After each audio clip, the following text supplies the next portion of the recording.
అది కాదు 4వ వచనం. నాబాలు గొర్రెల బొచ్చు కత్తిరి వేయించుచున్నాడని అరణ్యమందున్న దావీదు విని తన పనివారిలో 10 మందిని పిలిచి వారితో ఇట్లనేను. నాబాలు గొర్రెల బొచ్చు వేయించుచున్నాడన్న మాట దావీదు విని వాళ్ళ పనివారిని నాబాల దగ్గరికి పంపిస్తారు. అంటే ఇక్కడ ఎందుకు పంపించారంటే వాళ్ళకి ఆహారం కావాలి. వాళ్ళు దాని ప్రాంతంలో దావీదు వాళ్ళ అనుచరులు అందరూ ఉంటున్నారు కాబట్టి వాళ్ళకి ఆహారం కావాలి. అందుకని ఏం చేశాడు, దావీదు విని తన పనివారిలో 10 మందిని పిలిచి వారితో ఇట్లనేను, మీరు కరిమేలునకు నాబాలు వద్దకు పోయి నా పేరు చెప్పి కుశల ప్రశ్నలు అడిగి ఆ భాగ్యవంతో నీకును నీ ఇంటికి కలిగిన అంతటినీ క్షేమముగాకని చెప్పి అది చెప్పిన తర్వాత మా దగ్గర ఉన్నప్పుడు మేము వారికి ఏ కీడు చేసి ఉండలేదు. వారి కర్మేలిలో ఉన్నంత కాలము వారు ఏది పోగొట్టుకోలేదు. నీ పనివారిని నీవు అడిగిన వారు అలాగా చెప్పుదురు. కాబట్టి నా పనివారికి దయచూపుము.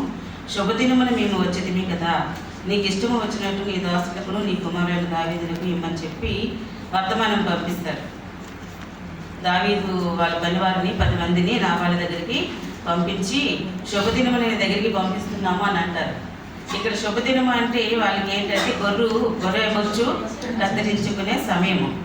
ఎందుకు దావీదు శుభదినము అని అన్నారని అంటే ఆ సమయంలో ఇప్పుడు మనం కూడా ఇటువై మన ప్రాంతాలు తెలుగు వారందరూ కూడా సంక్రాంతి పండుగ చేసుకుంటారు.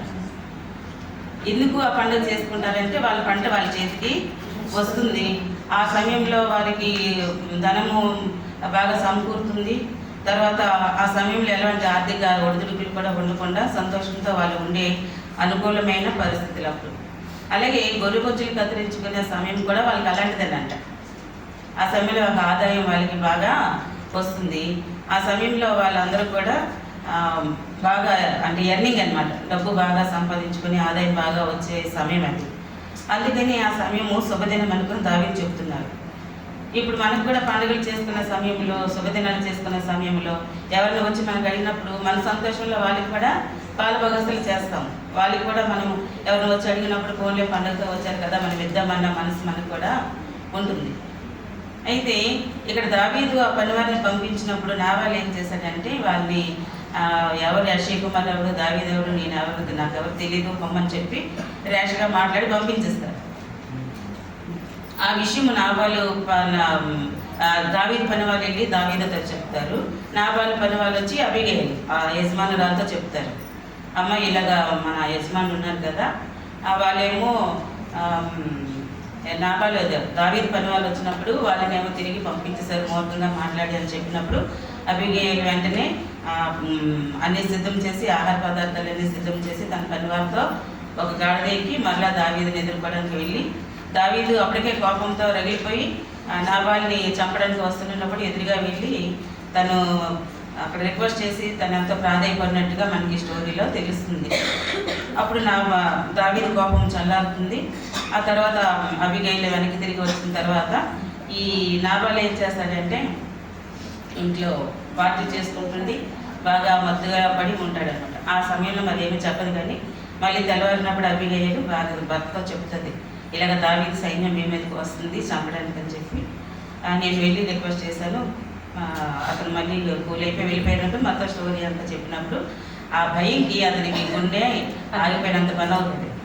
అప్పుడు వెంటనే చనిపోడు, కానీ తర్వాత ఒక 10 రోజుల తర్వాత అతను మళ్ళీ చనిపోయినట్లుగా ఉంటుంది. ఈ స్టోరీ అంతా మనకు తెలుసు. నాబాలు, అబిగయీలు, ఇంకా దావీదు మహారాజు, ఈ విషయం అంతా కూడా మనకి తెలిసింది.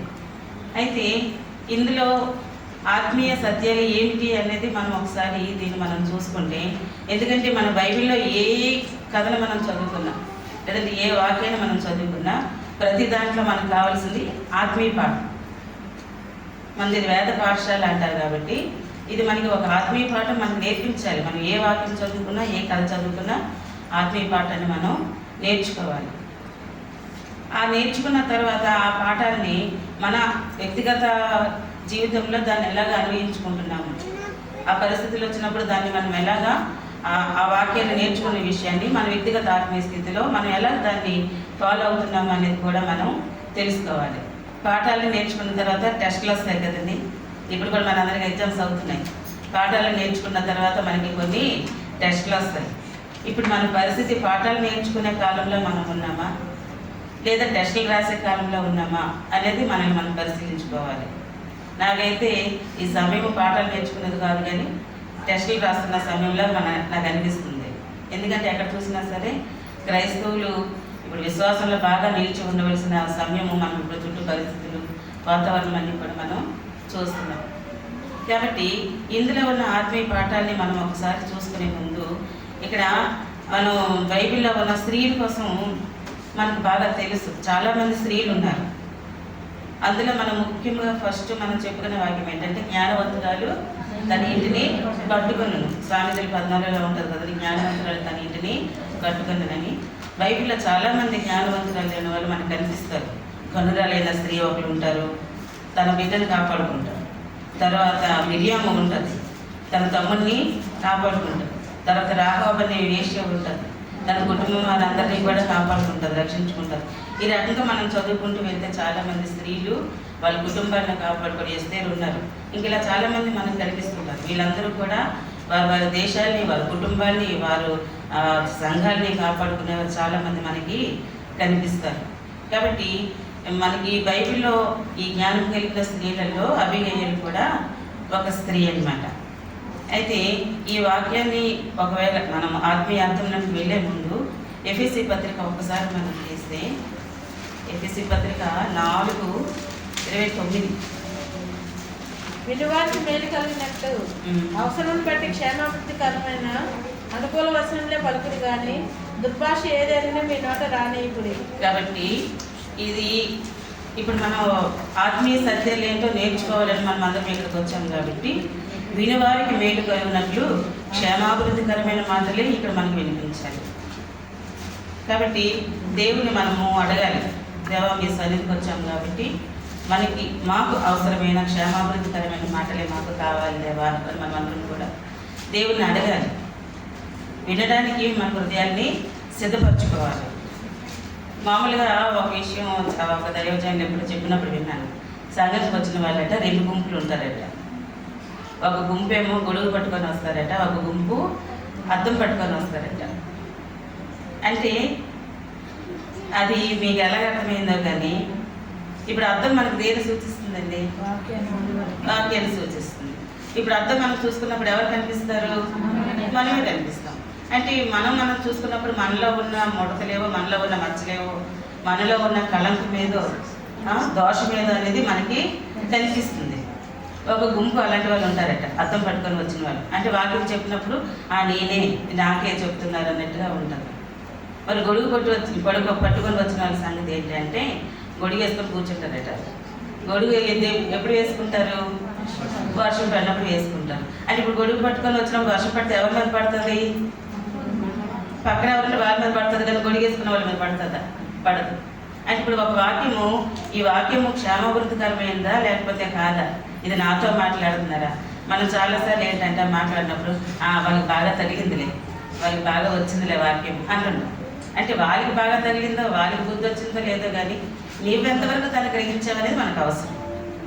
కాబట్టి ఒకసారి మన మనసుని దేవుని వైపు తిప్పి, దేవా క్షేమాభివృద్ధికరమైన మాటలు మాతో మాట్లాడండి అనుకుని చెప్పి దేవుని మనం అడగాలి. కాబట్టి ఇప్పుడు మనం ఒకసారి చూసుకుంటే అబిగయీలు పాఠంలోకి వచ్చేద్దాం.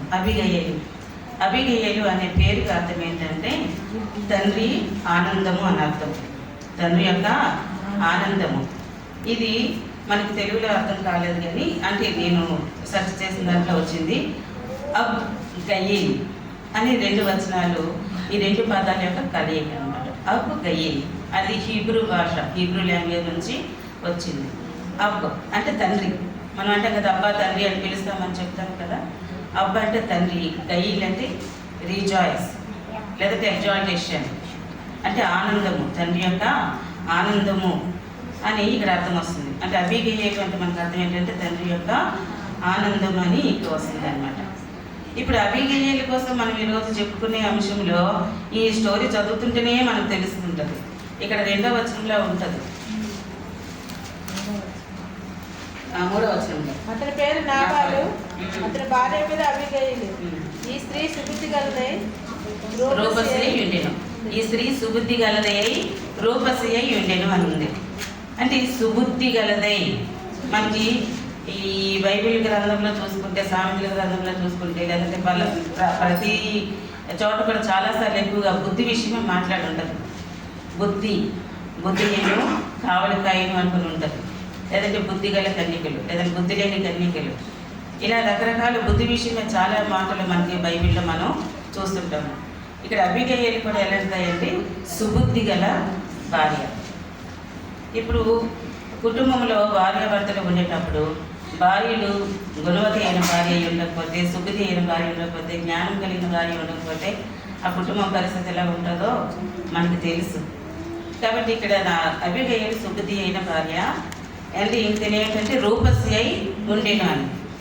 అంటే తిను అంతరంగంలో కూడా మంచి రూపం కలిగి ఉన్నది, అలాగే బాహ్యముగా కూడా రూపసి అంటే ఇక్కడ బాహ్య రూపంగా సూచిస్తుంది.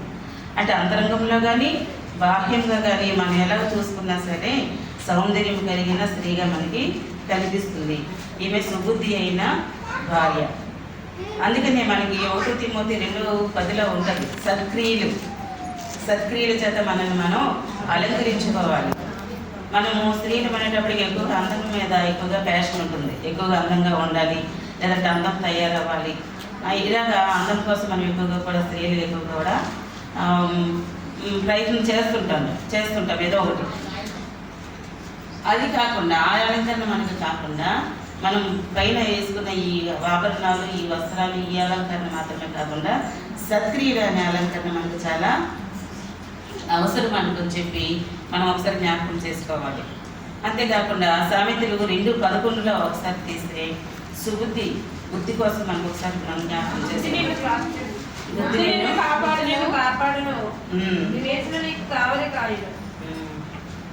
ఇంకొక మాట ఉంటుంది,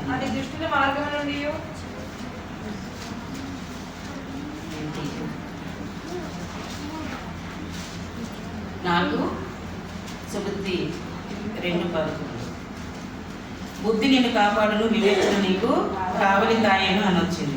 అంటే బుద్ధి ఉంటే మనం ఎలా ఉంటామో కాపాడబడతాము, బుద్ధి ఉన్న వాళ్ళము కాపాడబడతామని వాక్యం చెప్తుంది. ఇదే అధ్యాయము 2వ వచనం నుంచి ఒకసారి చదువుకుంటే, జ్ఞానమునకు నీ చెవియొగ్గి వివేచన అభ్యసించిన ఎడల, తెలివికై మొరపెట్టిన ఎడల, వివేచనకై మనవి చేసిన ఎడల, వెండిని వెతికినట్టు దాన్ని వెతికిన ఎడల, దాచబడిన ధనమును వెతికినట్టు దాన్ని వెతికిన ఎడల, యెహోవా యందు భయభక్తులు కలిగి ఉండేటి ఎత్తుతో నీవు గ్రహించదవు అని ఉంది. ఇక్కడ జ్ఞానం ఉంది, తెలివి ఉంది, వివేచన ఉంది, ఇవన్నీ ఉన్నాయి. మరి జ్ఞానం అంటే ఏంటి, తెలివి అంటే ఏంటి, వివేచన అంటే ఏంటి, ఇవన్నీ సంగతులు మనకు ఆలోచిస్తే అన్నీ ఒకేలాగా అనిపిస్తాయి. జ్ఞానం అంటే అలాగే అనిపిస్తుంది, తెలివి అన్న అలాగే అనిపిస్తుంది, వివేచన కూడా అలాగే అనిపిస్తుంటుంది. కానీ కొంచెం మనం అర్థం చేసుకొని చూస్తే మనకి ఇంగ్లీష్లో జ్ఞానం అనే పదం వచ్చినప్పుడు నాలెడ్జ్ వస్తుంది, విజ్డమ్ వస్తుంది. ఇప్పుడు మరి నాలెడ్జ్ అంటే ఏంటి, విజ్డమ్ అంటే ఏంటి?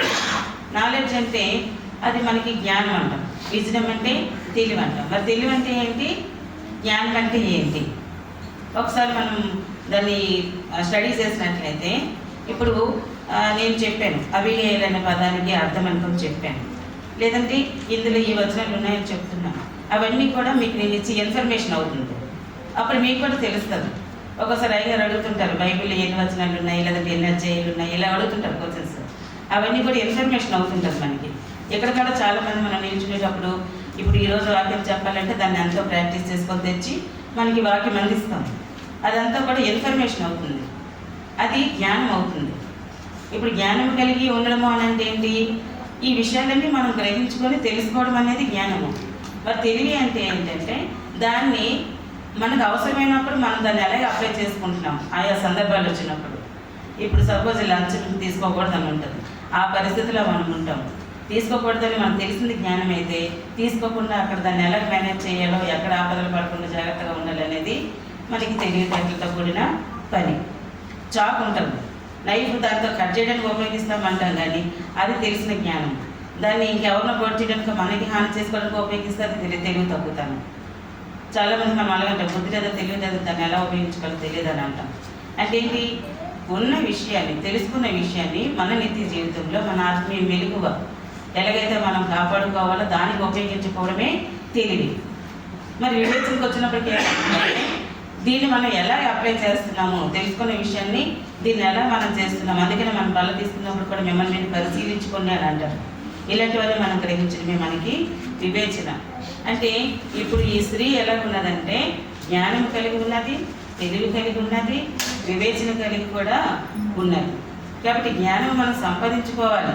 మన వాక్యాలు చెప్తున్నాయి, జ్ఞానాన్ని మీరు సంపాదించుకోండి, వెండిని వెతికినట్టు దానిని వెతకండి, దాచబడిన ధనాన్ని వెతికినట్టుగా దానిని వెతకండి అని చెప్తుంది. కాబట్టి జ్ఞానాన్ని మనం సంపాదించుకోవాలి. అందుకనే జ్ఞానాధారము నేనే అన్నాడు దేవుడు. జ్ఞానాధారము నేను ఎక్కడ సంపాదిస్తాం? మనం యెహోవా యందు భయభక్తులే జ్ఞానములకు మూలము. కాబట్టి దేవుడి దగ్గరే మనం సంపాదించుకోవాలి జ్ఞానం. ఈ లోక జ్ఞానం దేవుడి దృష్టికి వెరితనం అన్నాడు, కానీ ఈ లోక జ్ఞానాన్ని మనం కాదు, కానీ దేవుడి జ్ఞానాన్ని మనం పొందుకోవాలి. కాబట్టి ఇక్కడ మనకి బుద్ధి జ్ఞానముల సర్వసంపదలు కూడా దేవుని దగ్గరే ఉన్నాయి. ఇలాగా మరి అబిగయలు మనం చూసుకుంటే జ్ఞానం కలిగి ఉన్నది, తెలివి కలిగి ఉన్నది, బుద్ధి కలిగి ఉన్నది, సత్క్రియలు కలిగి తను ఉన్నది. 119వ కీర్తన 39లో ఒకసారి చూడండి.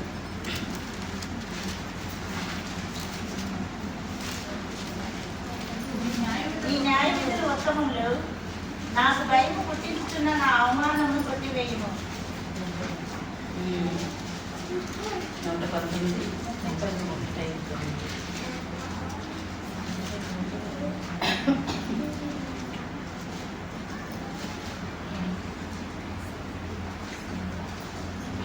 అండి. నీ ధర్మశాస్త్రం అనుసరించుటకు నాకు బుద్ధి దయచేయము, నేను దాని ప్రకారం నడుచుకుంది. ఇప్పుడు అబీగయీలుకి బుద్ధి ఉందని కాబట్టి తన కుటుంబాన్ని కాపాడుకుందని మనం తెలుసుకున్నాం. మరి మనకు కూడా మన కుటుంబాలు కాపాడుకోవాలి కదా. మరి మనం కూడా దేవుడిని అడగాలి. ఇక్కడ నీ ధర్మశాస్త్రం అనుసరించి నడుచుకుంటూ నాకు బుద్ధి దయచేయము, అప్పుడు నా పూర్ణ హృదయంతో దీని ప్రకారం నడుచుకుంది. మరి బుద్ధి దయచేసినప్పుడు దాని ప్రకారం నడుచుకోవాలి కదా. లేకపోతే ఏమంటారు, బుద్ధిహీనులు, బుద్ధి లేదా అని అడుగుతారు. అంటే ఇప్పుడు బుద్ధి ఉందా లేదా అనేది ఒక పక్కన పెడితే, ఇప్పుడు మనందరం ఉన్నాం, మనం బుద్ధి లేదంటే ఎవరిని ఒప్పుకుంటామా? ఒప్పుకోం. మన అందరికీ బుద్ధి ఉందని అంటాం. ఆ బుద్ధి హీనంగా ఉంటే మరి ఏం చేయలేము. బుద్ధిహీనులుగా ఉంటే మనం ఏమి చేయలేము. బుద్ధి ఉంది కానీ అది సరిపోయినంత మనకి చాలా, సరిపోయినంత మనకి లేదు. ఇప్పుడు రక్తహీనత ఉంది అని అంటారు. డాక్టర్ దగ్గరికి వెళ్ళిన తర్వాత నీరసంగా ఉందంటే ఏమంటారు? రక్తహీనత అని అంటారు. రక్తహీనత అంటే ఏంటి? మన బాడీలో రక్తం లేదనా? రక్తం ఉంది కానీ చాలినంత మనకి లేదు. చాలినంత లేకపోతే మన పనులు మనం యాక్టివ్గా చేసుకోలేము. ఆలోచన చురుకుగా ఉండదు, పనులు కూడా చురుగ్గా ఉండవు. అలాగే బుద్ధి కూడా మనకి సంపూర్ణమైన బుద్ధి. ఇందాక మనం చదువుకున్నాం కదా, మనకు బుద్ధి ఎలా ఉండాలి? సంపూర్ణంగా ఉండాలి. మరి సంపూర్ణంగా బుద్ధి కావాలంటే దేవుణ్ణి మనం అడగాలి. జ్ఞానం కావాలంటే దేవుణ్ణి మనం అడగాలి. ఈ క్వాలిటీస్ అన్ని ఎవరిలో ఉన్నాయి? అబీగయీలో ఉన్నాయి. ఇప్పుడు మనలో ఉన్నాయా లేదా ఇక్కడ మనం టెస్ట్ చేసుకోవడమే. మనలో ఈ జ్ఞానము లేదంటే ఈ బుద్ధి ఇలాంటివి ఉన్నాయా లేదా మనం టెస్ట్ చేసుకోవాలి. ఎలా టెస్ట్ చేసుకోవాలంటే ఆ సమయం వచ్చినప్పుడు వాక్యానుసారంగా మనం నడుచుకుంటున్నామా లేదని మనం గ్రహిస్తే మనకే తెలుస్తుంది. అంటే అప్పుడు మనకు బుద్ధి చాలేదు లేదా జ్ఞానం చాలేదు, ఇంకా మనం ఇంకా దానిలో ఎదగవలసి ఉన్నదని మనం అర్థం చేసుకోవాలి. కాబట్టి జ్ఞానం కలిగి మనం నడుచుకోవాలి. అందుకనే బుద్ధి కలిగిన కన్యకలు, బుద్ధి లేని కన్యకలు అని కూడా మనం చెప్తారు. అంటే అబీగయీలో ఉన్న ప్రతి క్వాలిటీ కూడా ఎంత బాగుందో చూడండి. అంటే బుద్ధి కలిగి ఉన్నది. ఇంకా ఏం చేసింది? తన భర్త కోసం వెళ్ళి ప్రాధేయపడుతుంది. మళ్ళీ తన భర్తను కాపాడుకోవడానికి వెళ్ళి భర్తను ప్రాధేయపడి ప్రార్థన చేస్తుంది. అంటే విజ్ఞాపన ప్రార్థన. తన కుటుంబం కొరకు తను ఏం చేస్తుందంటే విజ్ఞాపన ప్రార్థన తను చేస్తుంది. తనలో ఉన్న చాలా మంచి లక్షణాలు అన్నమాట ఇవన్నీ కూడా. విజ్ఞాపన ప్రార్థన చేస్తుంది. అలాగే తన దీనత్వం తను చూపిస్తుంది. ఆ దావీదు దగ్గరికి వెళ్ళి ఎంత దీనంగా ప్రార్థన చేసి ఎంత దీనంగా బ్రతిమలాడుతుందంటే తనలో దీనత్వం కూడా మనకి కనిపిస్తుంది. అంటే తనలో ఉన్న మంచి బుద్ధి, తనలో ఉన్న జ్ఞానము, తనలో ఉన్న దీనత్వము. తర్వాత పనివారు వచ్చినప్పుడు ఆ చెప్పినవన్నీ కూడా జాగ్రత్తగా వింటుంది. అంటే వినుబుద్ధి పుట్టించాలి దేవుడు మనకి. వాక్యం వినేటప్పుడు వినుబుద్ధి దేవుడు మనకు పుట్టించాలి. వినుబుద్ధి తనకున్నది. వాళ్ళు ఎలాంటి కష్టంలో ఉన్నారు, ఎందుకు నా దగ్గరకు వచ్చి చెప్పారో ఆ విన్నప్పుడే కదా సమస్యకు పరిష్కారం వచ్చింది. కాబట్టి దేవుడి వాక్యం మనం వింటే మనం కూడా ఆ సమయంలో ఎలా ప్రవర్తించాలో మనకు ఉన్న ఆ యొక్క పీక్ స్టేజ్లో లేదంటే ఒక క్లిష్టమైన పరిస్థితిలో మనం దాన్ని ఎలా సామరస్యంగా దాన్ని సమాధానపరచుకోవాలనే జ్ఞానం మనకి ఉంటుందన్నమాట. కాబట్టి వినుబుద్ధి తనకి ఉన్నది. ఈ రకంగా ఈ అబిగయలకు అన్ని మంచి లక్షణాలు మనకి ఉన్నాయన్నమాట. అందుకనే ఫిలిప్పీ పత్రికలో ఉంటుంది, క్రీస్తు యేసునకు కలిగిన ఈ మనసు మీరు కూడా కలిగి ఉండండి అని. మరి ఈ లక్షణాలన్నీ దేవుండా మనకు ఉన్నాయా లేదా? యేసుక్రీస్తులు మనకు అన్నీ కనిపిస్తున్నాయి. యేసుక్రీస్తు పోలికలు తనలో కూడా మనకు అబిగయల్లో కనిపిస్తున్నాయి. ఆ యేసుక్రీస్తు వరకు కూడా మన కొరకు విజ్ఞాపన ప్రార్థన చేసినట్టుగా మనం చూస్తున్నాము. మరి అబిగయలు ఎలాగైతే మరి తన భర్త కొరకు విజ్ఞాపన ప్రార్థన చేస్తుందో, యేసుక్రీస్తు వారి కూడా సిలువ మీద మన కొరకు విజ్ఞాపన ప్రార్థన చేస్తున్నట్టుగా మనం చూస్తున్నాం. అంటే ఈ బుద్ధి యేసుప్రభు గారు అంటారు, బాలుడు మనుషుల దయ్యందును దేవుని దయ్యందును బుద్ధి జ్ఞానం లేదు బుద్ధిని చుండినని ఉంటుంది. అంటే తనకు కూడా అలాంటి బుద్ధి, అంటే దేవుడు యేసుక్రీస్తు కలిగిన ఈ మనస్సు అబిగయలు కలిగి ఉన్నది. కాబట్టి అబిగయల కోసం మనం ఇంతగా ఈరోజు చెప్పుకోవాల్సి వస్తుంది. అలాగే దేవుడికి విధేయురాలుగా తనకు కనిపిస్తుంది. భయభక్తులు కలిగిన స్త్రీ, జ్ఞానం కలిగి ఉండడం మాత్రమే కాదు కానీ భయభక్తులు కలిగిన స్త్రీ దావీదు భక్తుడి దగ్గరికి వెళ్ళి సాష్టాంగ నమస్కారం చేస్తుంది. 23వ వచనంలో ఉంటుంది. దావీదు పడుకొని గాతామేతుడు త్వరగా దిగి దావీదును సాష్టాంగ నమస్కారం చేసి అతని పాదాలు పట్టుకొని ఇట్లా సాష్టాంగ నమస్కారం, త్వరగా దిగి సాష్టాంగ నమస్కారము చేసి అంతే. అంటే ఎంత విధేయతతో వాళ్ళ దగ్గర ప్రార్థన చేస్తుందో, బ్రతిమలాడుతుంది అనేది విధేయత కలిగిన మనసు కలిగినగా ఉన్నది. ఇక్కడ త్వరగా దిగి అని ఉంది. ఇంకొక చోట ఏమంటుందంటే పనివారు చెప్పినప్పుడు పనివారు వచ్చి అడుగుతారు, చెప్తారు కదా 18. అందుకు అబిగయలు నాబాలుతో ఏమీ చెప్పక త్వరపడి 200 రొట్టెలు 2 ద్రాక్షల స్థితులు 12 గొర్రెల మాంసమును 5 మానికల వేచిన ధాన్యమును 100 ద్రాక్ష గెలలు 200 అంజూరు పాడలు గాత బొమ్మ మీద వేయించింది. అంటే ఈమె త్వరగా చేయించింది ఈ పనులన్నీ కూడా. ఆపద వస్తున్నప్పుడు మనకి పర్లేదులే, టైం ముందులు అనుకోవడానికి లేదు, త్వరపడాలి. త్వరగా చేసింది అబిగయలు. త్వరగా అనే విషయం మనం ఇక్కడ చూస్తున్నాం. ఈ త్వరగా అంటే ఎన్ని సిద్ధపరిచింది చూడండి. ఇక్కడ 200 రొట్టెలు 2 ద్రాక్షారసం తిత్తులు 12 గొర్రెల మాంసము 5 మానికలు వేచిన ధాన్యము 100 ద్రాక్ష గెలలు 200 అంజూరు పడలు ఎన్ని సిద్ధపరిచింది చూడండి త్వరగా. మాంసము అది కొట్టి వండి చేసి చెయ్యాలంటే ఎంత టైం పడుతుంది. త్వరగా చేసింది. అంటే ఇక్కడ కూడా త్వరగా దిగింది. అబిగయలు దావీదును చూసినప్పుడు త్వరగా దిగింది అని ఉన్నది. ఇక్కడ 34, నీవు త్వరపడి నన్ను ఎదుర్కొనకపోయిన ఎడల నీకు హాని చేయకుండా నన్ను ఆటంకపరిచిన ఇశ్రాయేలు దేవుని యెహోవా జీవముతోడు తెల్లవారులోకి నాబాలు మగవాడు విడవబడను నిశ్చయమని చెప్తున్నారు. అంటే త్వరపడి నన్ను ఎదుర్కోకపోతే ఇక్కడ 3 దగ్గరలు ఉన్నదండి. త్వరగా అని 3 చోట్ల మనం చూస్తున్నాం. త్వరగా వెళ్ళింది, త్వరగా దిగింది, దీనంగా ప్రార్థన చేసింది.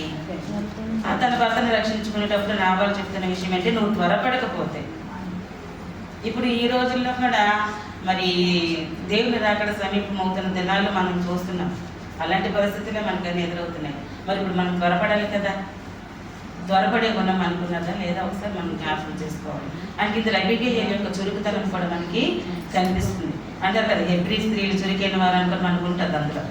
అలాగా చురుకుతనం అనేది మనకు కావాలి. ఇందులో అబిగయలో ఉన్న గుడ్ క్వాలిటీ ఏంటంటే చురుకైనది. ఏదైనా డెసిషన్ మేకింగ్ అనేది చాలా స్మార్ట్గా చాలా త్వరగా తీసుకోవడం అనేది కనిపిస్తుంది అబిగయల్లో. అలాగే ఇక్కడ దీనత్వం కోసం చూస్తే నీ దాసురాలను నా ఏలినవాడు నీ దాసురాలను అని చెప్పి సుమారుగా ఇక్కడ నేను చదివిన వాటిలో 16 సార్లు నా ఏలినవాడు అని రాసింది. ఈ అధ్యాయంలోనే నా ఏలినవాడు అని చెప్పి 16 సార్లు, నీ దాసురాలను అని చెప్పి 5 సార్లు అని. ఒకసారి మీరు స్టోరీ చదివితే ఒకసారి లెక్క పెట్టి చూడండి, ఎక్కువ తక్కువ ఏమైనా ఉంటాయి. కానీ నేను లెక్క పెట్టినంత వరకు నా ఏలినవాడు నా దాసురాలు అని చెప్పి ఇక్కడ దాసురాలను ఒక 5 సార్లు, నా ఏలినవాడు అనుకుని 16 సార్లు. అంటే అతను ఎంత ఆనర్ చేస్తుంది, ఎంతగా గౌరవిస్తుంది అంటే దేవుని ఘనపరచడంలో. ఇప్పుడు అబిగయలు ఉన్న లక్ష్యం ఏంటంటే దేవుణ్ణి ఘనపరిచే లక్షణం. ఇవన్నీ కూడా దేవుని దగ్గర నుంచి వచ్చినవి కాబట్టి తన నిత్య జీవితంలో ఇవన్నీ అనుసరించగలిగింది. కాబట్టి అబీగయీలో ఉన్న ఇవన్నీ కూడా మంచి విషయాలు మనం చూస్తున్నాం అనమాట. ఇంకా ఏంటంటే అబీగయీలు దావీదు దగ్గరికి వెళ్ళి బ్రతిమలాడుతున్నప్పుడు అంటుంది, ఈ దోషము నాదని ఎంచండి అని అంటుంది దావీదు మహారాజుకి. మరి యేసుప్రభు గారు శిలువ మీద ఏమన్నారు? ఈ పాపములు వాళ్ళకి తెలియదు, వాళ్ళు ఏం చేస్తున్నారు, వాళ్ళని క్షమించండి అన్నారు. అంటే మన దోషములన్నీ దేవుడు ఏం చేస్తున్నాడు? తన మీద వేసుకొని తన శిలువ మీద భరించి మనకు బదులుగా తన శిక్షని అనుభవించాడు. ఈ దోషం నాదని ఎంచండి అబీగయీలు. మరి దీనికి యేసుక్రీస్తు వారికి సాదృశ్యంగా మనకి కనిపిస్తుంది. అంటే ఇక్కడ ఏంటి? తనకున్న ఈ మనసు, క్రీస్తు చేసిన కలిగిన ఈ మనసు తనలో మనకు కనిపిస్తుంది. అదే కానీ గయీలు భార్య ఉందనుకోండి, ఒకవేళ ఇలాంటి పరిస్థితులు ఎదురైంది అనుకోండి, మంచి స్థాయి వచ్చింది, చక్కగా కళ్ళు మూసుకొని మనకు తెలియనట్టు ఉండిపోతే అది పని అయిపోద్ది అనుకుంటారు లేదా కదా? అంటే ఏంటి? ఇక హాయిగా మనం బ్రతకొచ్చు అనుకుంటారు. కానీ ఈవిడ అలాగ అనుకోలేదు. అయ్యో అతను ఎంత మోటువాడు అవని, ఎంత దుర్మార్గుడు అవని, ఎలాంటి వాడు అవని కూడా నా భర్తే, అతను కాపాడబడాలి. అతని విషయంలో ఓర్పుగా ఉంటుంది. ఎప్పుడైనా అతను మళ్ళీ మంచివాడు కాకపోతాడు, అతను మళ్ళా కాపాడబడతాడు కదా అనుకొని చెప్పేసి ఈ అబీగయీలు ఏం చేసిందంటే అతను కాపాడుకోవడం కోసం చాలా ప్రయత్నాలు, ఎంత ప్రాధాన్యత మనకి కనిపిస్తుంది అనమాట. ఇవన్నీ అబీగయీలో మనకున్న మరి మంచి క్యారెక్టర్స్, చాలా మంచి సుగుణాలు మనం చూస్తున్నాం. అదే నాబాలు విషయానికి వస్తే అతను మోటువాడు. నాబాలు ఎలాంటి వాడండి? మోటువాడు, దుర్మార్గుడు, ఇంకా అందులో చూసుకొని చాలా ఉన్నాయి. పనికి మాలినవాడు. నెక్స్ట్ ఏంటి అంటే ఎన్ని రకాలుగా అతన్ని అనాలో అన్ని మాటలు కూడా ఇందులో ఉన్నాయన్నమాట. కోపం వస్తే మనం అంటుంటారు కదా అలా మాటలు. అలాగే మోటువాడు, దుర్మార్గుడు, పనికి మాలినవాడు. నెక్స్ట్ తిరస్కార బుద్ధి. చెప్పారు ఆ పని వాళ్ళు వచ్చారు, వాళ్ళకి ఇబ్బంది అన్నప్పుడు మరి వాళ్ళకి ఇబ్బంది కదా. అయ్యో పాపం కృతజ్ఞత కలిగి ఉందాము, మన మందల్ని కాపాడి, మన కాపర్ని కాపాడి. అలా లేదు. ఆ యెషయా ఎవడు, తన దావీదు ఎవడు చెప్పి ర్యాష్గా మాట్లాడి చెప్పిన మాట అతను తిరస్కార బుద్ధి అయిపోయింది అతనికి అనమాట. అలాగే మద్యంతో మత్తులై ఉండకుండా అని అంటే అదే పని చేశాడు. ఎప్పుడు చూసినా సరే ఆ మత్తులై ఉండడమే అతని పని. తర్వాత ఇతని ధనవంతుడే. ఇతను ఎలాంటి వాడు? ధనవంతుడు. మనకి మొదటి అధ్యాయంలో మొదటి వచనంలో ఉంటుంది కదా, నాబాలు ఆశ గలవాడు, బహు భాగ్యవంతుడు, ధనవంతుడే అతను. కానీ అతనికి ఎంత మంచి సాక్ష్యం ఉందో చూడండి. ధనవంతుడైనా సరే ఎలాంటి సాక్ష్యం ఉందో అతనికి చాలా మరి చెప్పలేమన్నమాట. అంత మంచి క్వాలిటీస్ ఉన్నాయి అతనిలో. ధనవంతుడే. ఇప్పుడు ఈ భార్యాభర్తలు వీళ్ళిద్దరు, నాబాలు అబీగయీలు వీళ్ళిద్దరు భార్యాభర్తలు. ఇప్పుడు ఇతని క్వాలిటీస్కి లేదంటే ఈమెకున్న మనసుకి ఏమైనా పొందుకుందా? లేదు. అతను ఒకలాగా, ఇతను ఒకలాగా, ఈవిడ ఒకలాగా. ఇప్పుడు ఒక కుటుంబంలో ఉండేటప్పుడు భార్యాభర్తలు ఇద్దరు ఒక మనసు ఏకీభవించకుండా ఒకలొక పక్క లాగితే ఇట్లు అప్పుడు ఏమవుతుంది బండి? అంతే కదా. ఇప్పుడు ఇద్దరు ఏక మనసు కలిగి ఉంటేనే కదా కుటుంబం మనకు సాఫీగా సాగుతుంది. ఇప్పుడు అలా లేదు. ఈ నాబాలు ఒక రకమైన పద్ధతిలో ఉన్నాడు, అబీగయీలు ఒక రకమైన పద్ధతిలో ఉన్నది. ఇప్పుడు ఆవిడ పరిస్థితి ఏంటి? మనం చూస్తుంటాం చాలా కుటుంబాల్లో. నాబాలు అబీగయీలు అంటే భార్యాభర్తలు చూసినప్పుడు అనుకుంటాం, అయ్యో పాపం ఎంత మంచి అమ్మాయి, ఆవిడ జీవితము మొక్కలైపోయింది అని అంటుంటాం. ఎంత బాధపడుతుంటాం అలాంటి వారిని మనం చూసినప్పుడు. అంటే ఇప్పుడు మనం చూసుకుంటే అబీగయీలు పరిస్థితి ఒక బ్రోకెన్ పీస్ అనమాట. మొక్కలైపోయిన పరిస్థితిలో తను మనకి కనిపిస్తుంది. నాబాలు క్యారెక్టర్కి అబీగయీలు క్యారెక్టర్కి ఏ మాత్రం కూడా అక్కడ సమానత్వం అనేది ఎక్కడ కూడా కనిపించలేదు. పూర్తి వ్యతిరేకంగా కనిపిస్తుంది. అయినా సరే ఇలాంటి భర్తని, దుర్మార్గమైన భర్తని కాపాడుకోవడం కోసం వీడెంతో ప్రయత్నం చేసినట్టుగా మనం తెలుస్తుంది. ఇక్కడ చూసుకుంటే నాబాలు అబీగయీలు వీళ్ళిద్దరూ కూడా మనకి మన సంఘానికి సాదృశ్యంగా కనిపిస్తున్నారు. సంఘంలో కూడా మనకి నాబాలు లాంటి వాళ్ళు ఉంటారు, అబీగయీలు లాంటి వాళ్ళు కూడా ఉంటారు. అంటే వచ్చిన వాళ్ళందరూ పరిశుద్ధులమని కాదు, లేకపోతే అందరూ చెడ్డవాళ్ళమని కూడా కాదు. మనలో కూడా చాలామంది కొంతమంది ఇంకా దేవుని సన్నిధికి వస్తుంటారు, కానీ ఇంకా వాక్యంతో సాధన చేసుకోబడరు. ఇంకా కూడా మోసమైన స్వభావం ఉంటుంది, దురుసు స్వభావం ఉంటుంది, లేదంటే శరీర కార్యాలన్నీ ఉంటుంటాయి, లేదా బలహీనతను వదులుకోలేని పరిస్థితుల్లో ఉంటుంటారు. అంటే వాక్యం ఉంటుంది, జీవించుచున్నవారి పేరు మాత్రం ఉంది కానీ నీవు మృతుడివే అంటే అలాంటి వాళ్ళు ఉంటారు. ఇప్పుడు ఈ సంఘము అబిగయలు నాబాలు అనే ఈ సంబంధం అనేది మనకి ఎఫెసీ పత్రికలో ఉంటుంది. ఆయన శిరస్సు అయి ఉంటే మనం అందరం ఎలా ఉన్నాము, ఆయన యొక్క అవయవములం అంటే ఆయన యొక్క అవయవం అంటే మనం అందరం కూడా సంఘముగా ఉన్నాము. మరి సంఘంలో కూడా ఎలాంటి పరిస్థితి ఉందనుకోండి, నాబాల్లాగా ఒకలా అబిగయలు ఒకలాగా ఉన్నారనుకోండి సంఘంలో, అప్పుడు సంఘం కూడా చీలిపోవడానికి అవకాశం ఉన్నది. కాబట్టి మన సంఘాన్ని మనం కాపాడుకోవాలి అని అంటే ఇప్పుడు మన కుటుంబాన్ని మనం కాపాడుకోవాలని మనం ఎంత ఆలోచిస్తున్నామో మన సంఘాన్ని కూడా మనం కాపాడుకోవాలనే ఆలోచన కూడా మనలో ఉండాలి. అంటే ఇలాంటి పరిస్థితులు మన సంఘంలో రాకూడదు. అందుకనే కదా ఇప్పుడు దేవుడు మనకి ఎలాగైతే దివారాత్రులు కాపాడుతున్నాడో సాతాను కూడా నిజంగా అలా తిరుగుతూనే ఉంటుంది మన చుట్టూ. యోగు దగ్గరికి వచ్చి అంటారు కదా, అటు ఇటు తిరుగుతున్నావు అని అంటే అంటారనమాట, యోగు చుట్టూ నువ్వు కంచేసి ఉంచావు కదా. మన చుట్టూ, మన సంఘం చుట్టూ, మన కుటుంబాల చుట్టూ, మన ఆత్మీయ స్థితి చుట్టూ దేవుడు కంచి ఉంచాడు. లేకపోతే దాని పని తను చేస్తూనే ఉంటుంది. ఏ క్షణంలోనైనా మనం తొట్టెళ్ళకుండా ఉండడానికి కావాల్సిన జ్ఞానమే మనకి అవసరం. కాబట్టి మన సంఘం కూడా మరి ఇలాంటి పరిస్థితి లేకుండా అందరూ మనసులు కూడా ఏక మనసు కలిగి ఉండాలి. అందుకనే బాప్తిస్మ ఒకటే, విశ్వాసం ఒకటే, నిరీక్షణ ఒకటే, మన అందరిది ఒకటే ఉండాలి. అటొకటి ఇటొకటి వాళ్ళొకలాగా వీళ్ళొకలాగా ఉండడానికి కాదు. అందుకే మనకి క్షేమకరమైన మాటలు అవసరం. దేవుని వాక్యాన్ని మనం అందరం వినడానికి ఇక్కడ ఎందుకు వచ్చాము? వినుబుద్ధి మనకు ఉన్నది కాబట్టి. మరి వినుబుద్ధి మనకు ఉన్నప్పుడు మళ్ళీ సంఘంలో ఎందుకు ఒకలొకలాగా అనేది మనకి ఉండకూడదు. అలాంటి పరిస్థితులు మనలో ఉండకుండా ఉండడానికి మనం నిత్యం కూడా ప్రయత్నం చేయాలి. ఎందుకంటే ఇద్దరికి ఒకేలాగా బుద్ధి ఎప్పుడు వస్తుంది అంటే దేవుని వాక్యాన్ని ఒకేలాగా అంగీకరించినప్పుడు, నాకే ఈ వాక్యం మనం అంగీకరించినప్పుడు మనకి ఇలాంటి బుద్ధి అనేది వస్తుంది. ఇక్కడ మనం చూసుకుంటే అబిగయలు కూడా మనము సమాధానం కలిగిన బుద్ధిగా మనం చూస్తున్నాము. తన భర్తకి దావీదుకి మధ్యలో వచ్చిన గొడవకి ఇక్కడ సమాధానం పరచడానికి గాడిద ఎక్కి వెళ్ళినట్టుగా చూస్తున్నాము. మరి యేసుక్రీస్తు వారు కూడా అలాగే కదా గాడిద మీద యెరూషలేముకు వెళ్ళారు సమాధానం చేయడానికి. సమాధానం యేసు తండ్రి అయిన దేవునితో మనకు సమాధానం సమకూర్చడానికి కదా మరి యేసు ప్రభు గారు మనకి గాడిద మీద వెళ్ళినట్టుగా కనిపిస్తుంది. సమాధానపరచేవారు ధన్యులు. సమాధానపరిచే జ్ఞానము, గుణము, అబిగయలు ఉన్నట్టే మనలో కూడా సమాధానం, మన సంఘంలో కూడా సమాధానం అనేది ఉండాలి. అక్కడ మన సంఘం అంటే ఇక్కడ మన సంఘం అని కాదు, క్రీస్తు బిడ్డలుగా ఎక్కడైతే మనం సంఘంగా కూడుకుంటున్నామో అలాంటి వాళ్ళ మధ్య సఖ్యత అనేది, సహోదరుల ఐక్యత కలిగి ఉండట ఎంత మేలు, ఎంత మనోహరమని.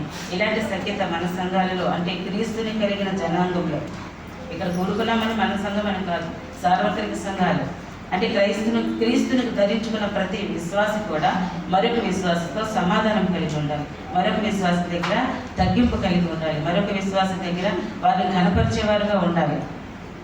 అందుకని నీ ఎక్కువ నాకైతే అన్ని పరిస్థితులు అలాంటి క్రైస్తవత్వమే కాదు.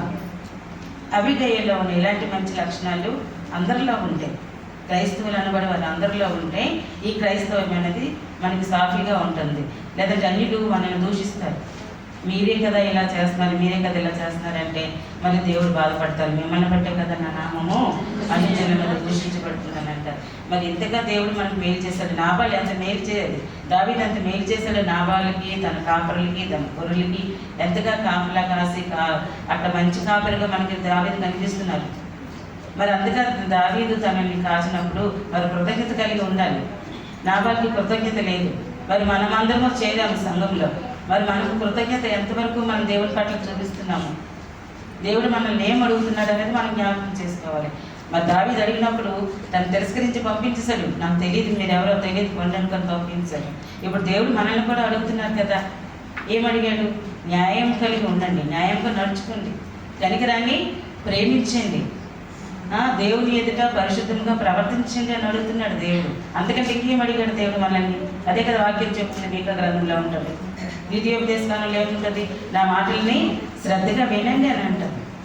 పూర్ణ మనసుతో పూర్ణాత్మతో నన్ను వెంబడించండి, నా మాట వినండి అని ఉంటుంది. అంతే కదా నేను అడుగుతున్నాను అంటాడు దేవుడు. నీ హృదయం నాకు ఇవ్వు అని అడుగుతున్నాడు దేవుడు. మరి దేవుడు అడిగినవు మనం ఇవ్వట్లేదు అని అంటే మరి నా వాళ్ళు లాంటి వాళ్ళని మనమేమో ఒకసారి మనం పరీక్షించుకోవాలి. దేవుడు అడిగింది మనం ఇవ్వట్లేదు. దేవుడు మనల్ని ఏం అడిగాడు? అంటారు కదా, 1000 కొండల మీద పశువులని నావే కదా అంటాడు. కలిగి ఉన్నది ఏది ఆయన లేకుండా కలిగలేదు అంటాడు. మరి అన్నీ ఆయన అయినప్పుడు ఇంకేం కావాలి ఆయనకి? మనం ఏమి ఇవ్వగలం? దశభాగాలు ఇచ్చి దేవుని కనపరచగలమా? లేదంటే మనం కలిగి ఉన్న దానిలో వడ్డీల కొలత ఇచ్చి దేవుని కనపరచగలమా?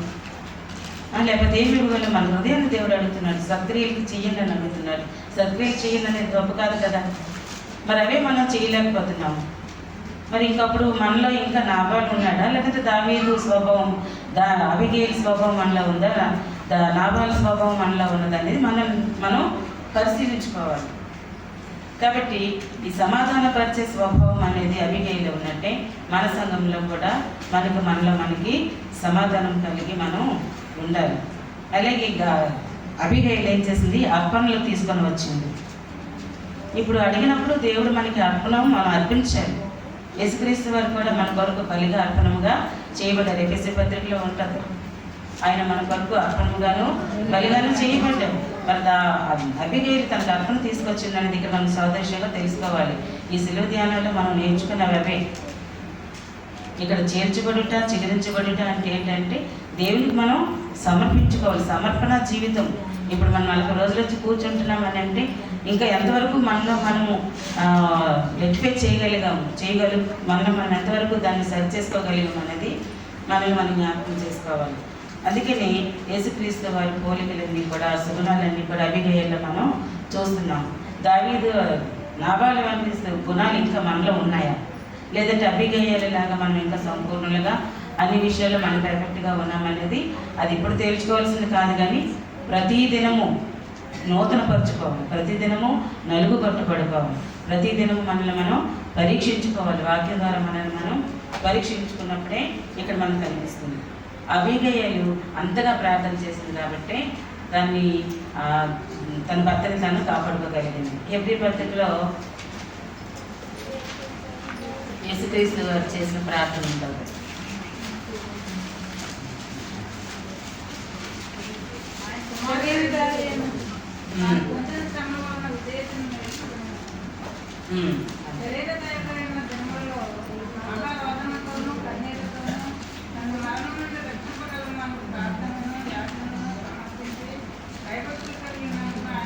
అంగీకరించబడింది. ఇక్కడ శరీరధారి అయి ఉన్న దినములలో, శరీరధారి అయి దినములు. ఇప్పుడు మనం కూడా ఎలా ఉన్నాము? శరీరాన్ని ధరించుకొని ఉన్నాము. ప్రాణాత్మ శరీరాల కలియకే మన దేహం. కాబట్టి శరీరధారి అయిన దినములలో మహారోదనతోనూ కన్నీళ్లతోనూ తను మరణం నుండి రక్షింపగల వారికి ప్రార్థనలు యాచనలు సమర్పించి భయభక్తులు కలిగినందున అంగీకరింపబడింది. ఇప్పుడు అబిగేలు చేసిన ప్రార్థన ఇలాగే ఉందా కాదా? అబిగేలు ప్రార్థన కూడా ఇలాగే ఉంది. కన్నీళ్లతో బ్రతిమలాడుకుంది. మరణం నుండి రక్షించగలగలిగా మీరే దావీదుతో అంటుంది, మీరే మరణం నుండి ఇప్పుడు రక్షించాలి. మీరు కోపించుకుంటే మరి మేమేమవుతాము? ఒకసారి ఏం చెప్పి బ్రతిమలాడుతుంది దావీదు. అలాంటి తగ్గింపు ప్రార్థన, దీన ప్రార్థన, కనికరం చూపించండి, దయ చూపించండి, కరుణించండి, క్షమించండి, నా భర్త దోషాన్ని క్షమించండి, ఆ దోషం నాదని నచ్చింది అనుకొని కన్నీళ్ళతో బ్రతిమలాడుకున్నందువలన అంగీకరించబడింది ఆయన ప్రార్థన. తన భర్తని తను కాపాడుతుంది. మరి ఇప్పుడు అన్ని దినాల్లో మనం ఉన్నాము. మన కుటుంబాల్లో మనం కాపాడుకోవాలి, మన ఆత్మీయ స్థితి కాపాడుకోవాలి, మన కుటుంబాన్ని కాపాడుకోవాలి, మన ఆత్మీయ స్థితిని కాపాడుకోవాలంటే మరి ఇలాంటి ప్రార్థనా జీవితం మనలో కూడా తగ్గింపు ప్రార్థనా జీవితం మనకి కావాలి. పరిశీలుడు సంఘుని ప్రార్థన చేసినప్పుడు మనం చెప్పుకున్నాం, ఎవరి ప్రార్థన దేవుడు అంగీకరించాడు? సంఘ ప్రార్థన ఆలకించాడు. అలాంటి దేని ప్రార్థన మన ప్రార్థన దేవుడు అంగీకరిస్తున్నాడా లేదా? ఆ ప్రార్థన జీవితం మనలో కలిగి ఉన్నదా లేదా అనేది మనల్ని మనం పరిశీలించుకోవాలి. అంతేగాని నాబాలాగా గర్వించే పరిస్థితులు మనలో ఉండకూడదు. అంత గర్వించవలసిన అవసరం దేనికి వచ్చింది నాబాలికి అని అంటే కేవలం అతను ధనవంతులు కాబట్టి. ధనవంతులందరూ గర్వించవలసిన అవసరం అయితే లేదు. అతిశయించేవాడు ఎవడైనా సరే దేవుడినందే మనం అతిశయించాలి. అంతేగాని మరి ఈ లోకంలో మనం కలిగి ఉన్న దేని కూడా మనం అతిశయించే వీలు లేదు. ఇప్పుడు ధనవంతులు చెప్పుకుంటే మరి ఇందులో కూడా అబ్రహాం గారు ఉన్నారు, మరి యోబు ఉన్నారు, అలాగే మరి జక్కయ్య ఉన్నాడు, చాలామంది శ్రీమంతులు మనకు కనిపిస్తున్నారు. అలాగే యేసుక్రీస్తు వారు ఎంత ధనవంతుడండి? సమస్త సృష్టి ఆయనదే. ఆకాశ విషయాలను ఆయన స్థాపించాడు, భూమిని సమస్త సృష్టిని నోటి మాటతో ఆయన సృజించాడు. ఆయన శ్రీమంతుడైన దేవుడు అని అన్నాడు. ఆయన శ్రీమంతుడైన దేవుడు. ఆయన ధనవంతుడై ఉండి మన కొరకు ఏమయ్యాడు? దారిద్ర్యాన్ని అనుభవించాడు. తలవాల్చుకోవటానికి స్థలం కూడా లేదు. మరి అంత దీనంగా ఎందుకు తగ్గించుకోవాలి మన కోసం? సర్వమానవాళిని ఎంతో ప్రేమించారని అన్నారు కదా. అంత ప్రేమించినంత క్వాలిటీస్ మనలో ఏమున్నాయని? కాబట్టి మనలో క్వాలిటీస్ని చూసో లేదా మనలో మంచితనాన్ని చూసో మనలో ఉన్న జ్ఞానం బుద్ధిని చూస్తూ దేవుడు ప్రేమించలేదు, కానీ ఆయన గుణము ప్రేమించే గుణం. ఒక సాధువు ఒక తేలు నీటిలో కొట్టుకు వెళ్ళిపోతుంటే మాటికి తీసి బయట పెడుతున్నాడట. పెడుతుంటే మాటికి కొడుతుందట, మళ్ళీ వెళ్ళిపోతుందట, నీటిలో పడిపోతుందట, మళ్ళీ తీసుకున్నట్టు మళ్ళీ కొడుతుందట. ఒక ఎవరు అబ్జర్వ్ వచ్చేసాను, అయ్యా గురువు గారు మాటికి ఆ తేలి మిమ్మల్ని కొడుతుంటే దాన్ని ఎందుకు మీరు రక్షించాలని అలా తపన పడుతున్నారు అని అంటే, అప్పుడు సాధువు అన్నాడట, రక్షించే గుణం నాది, హాని చేసే గుణము ఆ తేలిది, దాని గుణం అదే. ఇప్పుడు మన మంచి వాళ్ళని దేవుడు మనల్ని ప్రేమించి మన కొరకు సిలువ వేయబడలేదు, కానీ మనల్ని రక్షించాలని దేవుడి తపన. మరి ఆ తపని మనం ఎందుకు అర్థం చేసుకోవట్లేదు? ఆయన త్యాగాన్ని మనం ఎందుకు అర్థం చేసుకోవట్లేదు? ఆయన కోరుతున్నట్లుగా మనం ఎందుకు షేప్ చేయబడట్లేదు? ఎందుకు చెక్కబడట్లేదు? ఎందుకు ఆయనకు మనం విధేయులుగా ఉండి ఆయన చిత్తానుసారంగా నన్ను చెక్కని మనం దేవుడికి లోబడట్లేదు? ఇలాగే ఇంతవరకు మనం ఇవే చేసుకొని ఉంటే ఇంకా దేవుని రాకడ వరకు మనం ఎలా సిద్ధపడతాము? అవన్నీ మనం జ్ఞాపకం చేసుకోవాలి. ఇంతే కాదు, మన ధనవంతులు చాలామంది ఇప్పుడు కోల్గేట్ పేస్ట్ మనం వాడతాం కదండి. విలియం కోల్గేట్ అతను చాలా పేదరికం నుంచి వచ్చేయలేట. పేదరికం నుంచి వచ్చి ఏదో చిన్న వ్యవసాయము, పేస్ట్లు, సోప్స్, క్యాండిల్స్ అవి చేసుకుంటుండి ఆ వచ్చిన ఆదాయంలోనే నమ్మకంగా ఉంటే దేవుడు ఆశీర్వదించాడు. ఆ వచ్చిన ఆదాయం ఎంత తక్కువ ఆదాయం వస్తే అందులో దశభాగం ఇవ్వడం, అలా చేస్తుంటే దేవుడు తను ఎంతగానో ఆశీర్వదించాడు. ఆశీర్వదించినప్పుడు ఇచ్చిన దశభాగము ఇచ్చి ఈ మిగతా 90% తను ఉంచుకునేవాడు. దేవుడు అతను వర్ధిల్ల చేస్తుంటే ఇప్పుడు అతను ఏం చేశాడంట, 10% టైత్ అనేది ఇతను ఉంచుకున్నాడు, మిగతా 90% అనేది దేవుడి చూడడం మొదలుపెట్టాడు. అంటే దేవుడికి విధేయుడిగా ఉండేటప్పుడు, ధనవంతుడయ్యేట్టు కూడా ఆయన దేవుడై ఉన్నప్పుడు దేవుడు తనని ఎంతగా తనని హెచ్చించాడు. అతను గొప్పవాడిని దేవుడికి తనని ఇచ్చేయలేదు, కానీ తనలో ఉన్న దేనత్వాన్ని బట్టే దేవుడు అతన్ని మెచ్చుకున్నట్టుగా మనం చూస్తున్నాం. అలాగే అబ్రహాం లింకన్ గారు, మరి అమెరికా 60th ప్రెసిడెంట్ ఆయన, అబ్రహాం లింకన్ గారు. వాళ్ళు కూడా వాళ్ళ నాన్నగారు వాళ్ళ తాతగారు వాళ్ళందరూ చెప్పులు కుట్టుకునేవారట. ఆ స్టేజ్ మీద ఒకసారి చెప్తున్నారట, వీళ్ళ నాన్నగారు వీళ్ళ తాతగారు వీళ్ళందరూ చెప్పులు కుట్టుకునేవారు అని అంటే, అబ్రహాం లింకన్ గారు కరెక్టే నయ్య గారు మీరు చెప్పింది, మా నాన్నగారు వాళ్ళందరూ కూడా నేను కూడా చెప్పులు కుట్టేవాడిని, మీకు కూడా మా నాన్నగారు మా తాతగారు చెప్పులు కుట్టే ఉంటారు కదా, అవి ఇంకా సరిగ్గా లేకపోతే నాకు ఇవ్వండి, నేను ఇప్పుడు కుట్టిస్తాను అన్నాడట అబ్రహాం లింకన్. అంటే ఒక అమెరికా ప్రెసిడెంట్ అయిన తర్వాత కూడా అతని మాటలు ఎంత దీనత్వం మనకి కనిపిస్తుంది. బైబిల్లో ఉన్న వాళ్ళే మనం చెప్పుకోవడం కాదు, మరి ఇప్పుడు మనం చూసుకుంటున్న ప్రపంచంలో ఉన్న ఎంత గొప్ప ధనవంతులైన వారు ఎంత దీనత్వం కలిగి ఉంటున్నారు, అందుకే వాళ్ళు అంగీకరించబడుతున్నారు. అలాగే నీల్ ఆర్మ్స్ట్రాంగ్, అతను ఏం చేశారు, చంద్రమండలం మీద మొట్టమొదటి అడుగుపెట్టిన వ్యక్తి నీల్ ఆర్మ్స్ట్రాంగ్. అతను వచ్చినప్పుడు ఎంతో గొప్పగా ప్రజలందరూ అబ్బా చంద్రమండలి మీద అడుగుపెట్టారు కానీ ఎంతో ఆనంద చేస్తారట. అతనికి అడిగారట, మీ ఫీలింగ్స్ ఎలా ఉన్నాయి, చంద్రమండలి మీద మొట్టమొదటి అడుగుపెట్టిన మీరే కదా, ఎలా ఉన్నాయి మీ ఫీలింగ్స్ అని అడిగితే అప్పుడు నీల్ ఆర్మ్స్ట్రాంగ్ అన్నారట, చంద్రమండలి మీద దీని అడుగుపెట్టడం గొప్ప కాదు, కానీ దేవాది దేవుడు భూమి మీద అడుగుపెట్టి దీనుడిగా అవతరించడం అనేది ఎంతో గొప్ప విషయము, అంత గొప్ప భాగ్యము, అంత గొప్ప దేవుడిని కలిగినందుకు నేను అతిశయిస్తున్నానని నీల్ ఆర్మ్స్ట్రాంగ్ అన్నాను. అంటే ఇలాగా ధనవంతులు ఎంతోమంది ఉన్నారు, దీనత్వం కలిగిన వాళ్ళు ఉన్నారు. మన నాబాలకి ఎందుకు అంత గర్వము, ఎందుకు అంత అతిశయము, ఏముందని అతిశయము? ఒక్క గాలివానం పడితే మొత్తం వెళ్ళిపోతుంది, ఇంకేమి మిగులుతుందా మనకి? ఏమీ ఉండదు. లేదంటే మనం వెళ్ళిపోయినా అది మనతో రాదు, అది వెళ్ళిపోయినా దాంతో మనం వెళ్ళలేము. మరి ఎందుకు అంత గర్వాలు అతిశయం అనేది నాబాల్లో కనిపిస్తుందో మనకి చూస్తున్నాము. కాబట్టి ఇక్కడ మనం నేర్చుకున్న ఒక విషయం ఏంటంటే, నాబాల్లాగా మనం ఉండకూడదు, అబీగైలులాగా మనం ఉండాలి. ఇప్పుడు మన సంఘంలో అన్ని రకాల గుంపులు ఉండకూడదు, అందరం ఒకే గుంపు, ఒకే మనసు, క్రీస్తు యేసునికి కలిగిన ఈ మనస్సే మీరందరూ కలిగి ఉండాలి, మనందరం కలిగి ఉండాలి. అలాంటి మనసు కలిగి ఉన్నప్పుడు దేవుడు ఆశీర్వదిస్తాడు. మరి ఇప్పుడు దావీదు భక్తులు తన నాబాల్ని విడిచిపెట్టి క్షమించి తిరిగి వెళ్ళిపోయిన తర్వాత కొంతకాలం అయిన తర్వాత ఏమైంది, నాబాలు చనిపోయాడు. చనిపోయిన తర్వాత మళ్ళీ అబీగయీలు దావీదు తన పరివారాన్ని పంపించి తన పెళ్లి చేసుకుంటానని మరి విషయం చెప్పినప్పుడు మరలా అబీగయీలు సమ్మతించి మరలా దావీదుని వివాహం చేసుకున్నట్లుగా మనం చూస్తున్నాము. అంటే ఇప్పుడు తన యొక్క దీనత్వము లేదంటే తన తగ్గింపు స్వభావము, తనకు ఉన్న మంచి సుగుణాలు, సుబుద్ధి, ఆ తర్వాత గుణవతి, ఇవన్నీ లక్షణాల వల్ల తను ఏం చేసింది, ఒక మహారాజుకి మరలా భారీగా ఉన్నారు. అంటే ఈ భర్త చనిపోయిన తర్వాత మళ్ళా వాళ్ళని పెళ్లి చేసుకోవడం అనేది మనకి ఈ పత్రికలో మనం చూస్తాం. ఆ రకంగా అబీగయీలు అనేది మళ్ళా దావీదుకి భారీగా మారింది. ఇప్పుడు రారాజుకి గొప్ప మహారాజు దావీదు అనే గొప్ప రాజుకి తన భారీగా మారింది అని అంటే ఇప్పుడు తన లైఫ్ అనేది ఒకప్పుడు ఒక బ్రోకెన్ పీస్, మనం చెప్తున్నాం కదా, బ్రోకెన్ పీస్, ముక్కలైపోయిన తన జీవితం.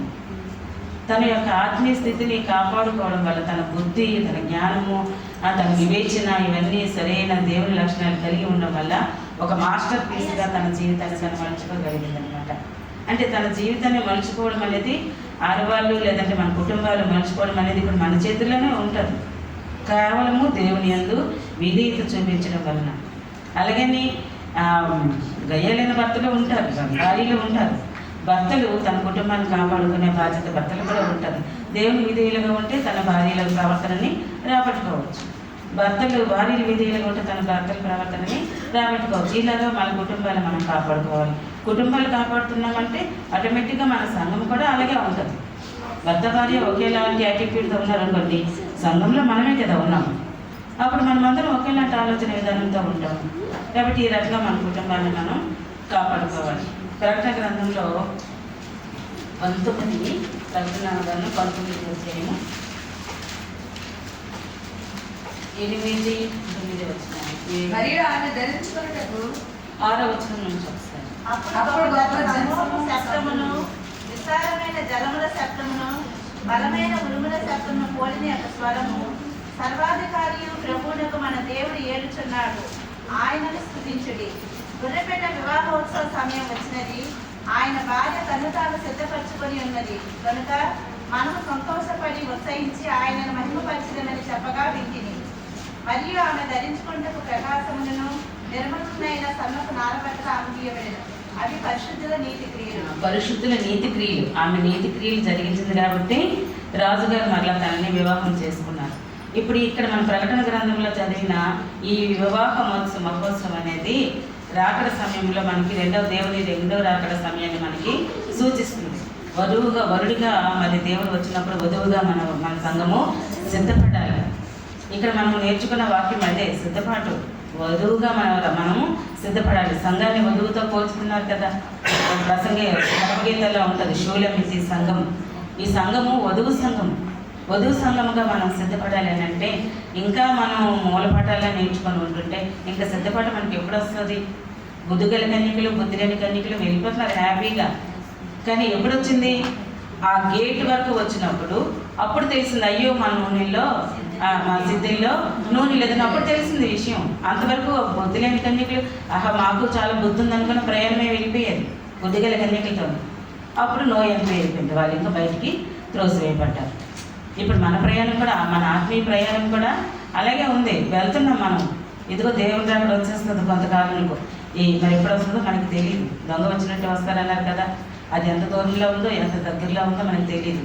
కాలాన్ని బట్టి చూస్తుంటే దేవుని వాక్యం నెరవేర్పులనే మనకు కనిపిస్తున్నాయి కాబట్టి ఇక మన దగ్గరకు వచ్చినట్టే. మరి సంఘంగా మనం ఎప్పుడు సిద్ధపడుతున్నాము? ఇంకా మనం ఆ వాక్యాలే నేర్చుకొని ఉంటుంటే ఇంకెప్పుడు సిద్ధపడడం అనుకుంటుంది. కాబట్టి సిద్ధపడవలసిన అవసరం మనకి ఎంతో, చాలా త్వరగా సిద్ధపడాలి. అబీగయీలు త్వరగా సిద్ధపడినట్టుగా మనం కూడా త్వరగా సిద్ధపడాలి. కాబట్టి ఇక్కడ వ్యక్తిగత రక్షణ, మన జనర బ్రదర్ చెప్పారు, వ్యక్తిగత రక్షణ అనేది. ఇప్పుడు ఈ టైంలో మనకు కావాల్సింది వ్యక్తిగత రక్షణ. ఇంకా మన సంఘాల విషయంలో సిద్ధపాటు, మన కుటుంబాల విషయంలో దిద్దుబాటు, ఇంకా మన వ్యక్తిగత రక్షణ, ఇవన్నీ మనకి ఇవన్నీ కూడా బాధ్యతలు. భయము భక్తి ఉండడం అంటే అర్థం ఏంటంటే బాధ్యత కలిగి ఉండడం అని అర్థం.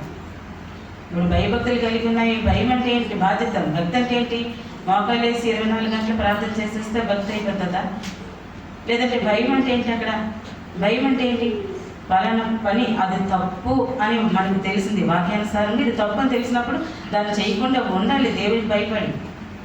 ఆ రకమైన భయము భక్తి ఉంటేనే, భయం ఉన్నా సరే భక్తి లేకపోతే ప్రయోజనం లేదు, భక్తి ఉన్నా సరే భయం లేకపోతే ప్రయోజనం లేదు. ఒక పక్షికి 2 రెక్కలు ఎగరడానికి ఎంత అవసరమో మనం కూడా దేవుని సన్నిధికి చేరాలంటే భయము భక్తి అనేది, భయభక్తులు కలిగిన స్త్రీ కొనియాడబడుతుంది. సామెతలు 31లో ఉంటుంది అవన్నీ కూడా. కాబట్టి భయభక్తులు కలిగిన వారంగా మనం కూడా మన సంఘము, ఇప్పుడు ఇక్కడ భార్య అంటే మన సంఘం, ఇప్పుడు మనం చెప్పుకుంటున్న అంశాలని మన సంఘం సిద్ధపాటు కొరకు, అంటే క్రైస్తవులు మనం చెప్పుకున్న మన సిద్ధపాటు కొరకు అబిగయల్ని మనం ఇక్కడ ఉదాహరణగా చెప్పుకుంటున్నాము. కాబట్టి దేవుడు మన కొరకు ఇవన్నీ నేర్పించి ఉంచాడు పాఠాలు. ఈ పాఠాలన్నీ మనం నేర్చుకున్నప్పుడు ఏ విధంగా దేవుడి కొరకు మనం సిద్ధపడుతున్నాం అనేది మనకు అవసరమైనది. ఎత్తపడే సంఘంలో మనం ఉండాలి.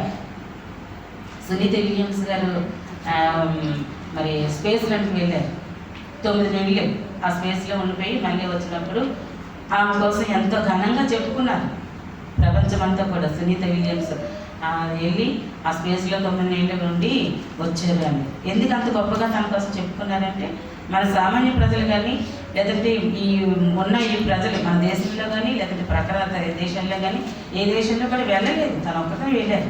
అందుకని తన కోసం అంత గొప్పగా చెప్పుకున్నారు. మరి అంత స్పేస్లోనికి ఆవిడ వెళ్ళాలి అని అంటే వాళ్ళకి ఎన్ని టెస్టులు అవసరం అవుతాయి, ఎన్ని ప్రాక్టీస్లు అవసరం అవుతాయి, ఎంత అంటే స్ట్రెంగ్త్ అవసరం అవుతుంది, మానసిక ధైర్యం అవసరం అవుతుంది.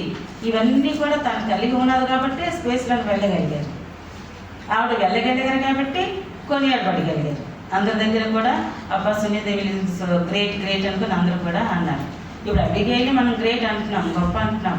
మరి మనల్ని ఎవరు గ్రేట్ అంటారు? రేపు పొద్దున మనల్ని ఎవరైనా సరే గొప్పవారని ఎవరైనా అంటున్నారా? మనల్ని ఎవరైనా మన కోసం ముందు పెట్టి ఏంటి మాట్లాడుకుంటున్నారు, వెనక్కి పెట్టి ఏంటి మాట్లాడుకుంటున్నారు, మన సాక్ష్య జీవితం ఎలా ఉంది ఇప్పుడు? దాన్ని బట్టే కదా దేవుని నామాన్ని మహిమపరచబడుతుంది.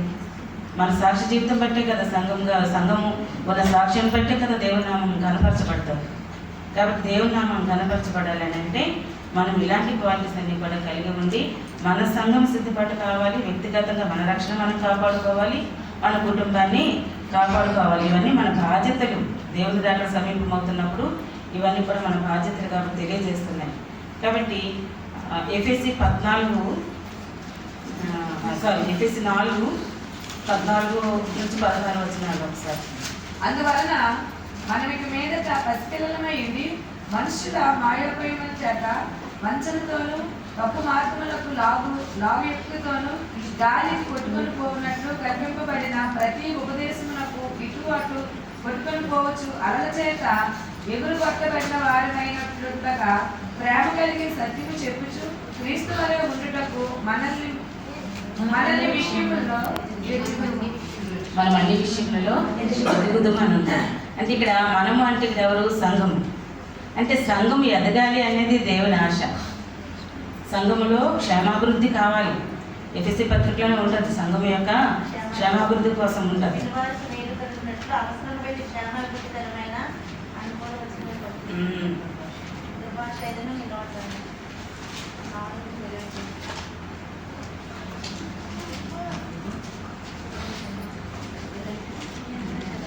పదహారవ వచనం చివరిలో ప్రతి కీడు వలన కలిగిన బలము చేత అతుకుబడి ప్రేమ యందు తనకు క్షేమాభివృద్ధి కలుగునట్లు శరీరమునకు అభివృద్ధి కలుగజేసుకొనుచున్నది. అంటే ఇక్కడ ప్రేమ యందు తనకు క్షేమాభివృద్ధి కలిగి ఉండాలి. దేవుని ప్రేమ మనలో, దేవునికి కలిగి ఉన్న ప్రేమ కలిగిన మనసు మనలో కూడా ఉంటే మన సంఘము క్షేమాభివృద్ధి చెందుతుంది. మరి సంఘంలో క్షేమాభివృద్ధి ఉండవలసిన బాధ్యత సంఘముగా మనకే ఉంటుంది, మన కాపురులకు కూడా ఉంటుంది. సంఘం క్షేమాభివృద్ధి పొందాలి. కాబట్టి సంఘంలో మనం కూర్చున్నప్పుడు క్షేమకరమైన మాటలే మనం వినాలి, క్షేమకరమైన మాటలే మనము మాట్లాడాలి. క్షేమకరమైన సంఘముగా మన సంఘం అభివృద్ధి చెందాలి. కాబట్టి ఒకవేళ దావీదు విషయంలో దేవుడు తప్పించుకున్నాడు కానీ, లాభాలు తప్పించుకున్నాడు కానీ దేవుడు మళ్ళీ తన ముత్తాడు తను చనిపోవడం జరిగింది. దేవుని తీర్పు నుంచి మనం ఎవరు కూడా తప్పించుకోలేము. అంత్యకాల దినాలలో దేవుని తీర్పు దగ్గరగా ఉంది కాబట్టి మనం నీతిమంతుల గుంపులో ఉంటామా, లేదంటే మరి తీర్పు తెచ్చబడినప్పుడు ఏ గుంపులో ఉంటామనేది మనమే సమాధానం చెప్పుకోవాలి. దేవుడు వాక్యం తెలిసిన సమయం దగ్గర కలిసి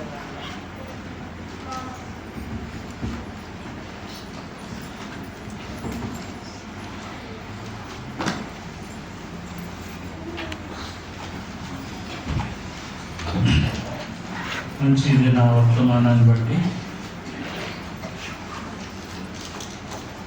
కుటుంబ వ్యవస్థగా, సంఘ వ్యవస్థగా, వ్యక్తిగతంగా నా బాలు అభిగయ కుటుంబ వ్యవస్థల పరిస్థితులను వివరించాను. రోజును కూడా ప్రభు పేర ప్రత్యేకమైన వందనాలు. ఈ విధంగా మరి చక్కగా మాకు అనేక మందికి దేవుడు ఇచ్చిన మంచి తలాంతులను బట్టి దేవుడికి వందనాలు.